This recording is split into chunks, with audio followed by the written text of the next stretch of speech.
Music director, నటుడు, నిర్మాత, దర్శకుడు విజయ్ ఆంటోనీ పుట్టెడు దుఃఖంలో మునిగిపోయాడు. ఆయన కూతురు 16 ఏళ్ల మీరా మంగళవారం తెల్లవారుజామున ఇంట్లో ఉరివేసుకొని మరణించడం దక్షిణాది సినీ పరిశ్రమను విషాదంలోకి నెట్టింది. మీరా మరణంపై పోలీసులు కేసు నమోదు చేసుకుని ఆమె భౌతిక కాయాన్ని పోస్టుమార్టం కోసం కావేరీ హాస్పిటల్‌కు తరలించారు. మీరా మరణంతో విషాదంలో మునిగిన విజయ్ ఆంటోనీకి సినీ ప్రముఖులు పరామర్శిస్తున్నారు. ఇక మీరా మరణం గురించి వివరాల్లోకి వెళ్తే, మీరా మరణంతో విజయ్ ఆంటోనీ కుటుంబానికి తీరని విషాదం మిగిలింది.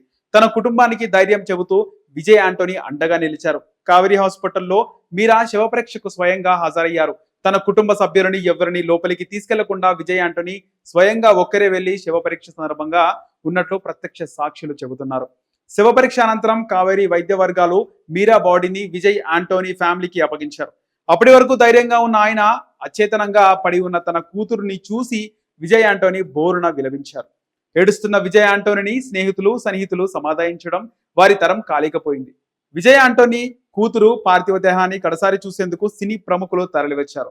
పలువురు ఆమె దేహంపై పూలమాలలు ఉంచి శ్రద్ధాంజలి ఘటించారు.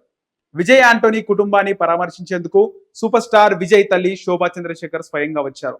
విజయ్ ఆంటోనీ ఆయన భార్యను పరామర్శించారు. బోరున వారు ఏడుస్తుండడంతో వారికి శోభా చంద్రశేఖర్ ధైర్యం చెప్పారు. విజయ్ ఆంటోనీ నివాసంలో ఉంచిన మీరా భౌతిక కాయాన్ని పలువురు సినీ ప్రముఖులు సందర్శించారు.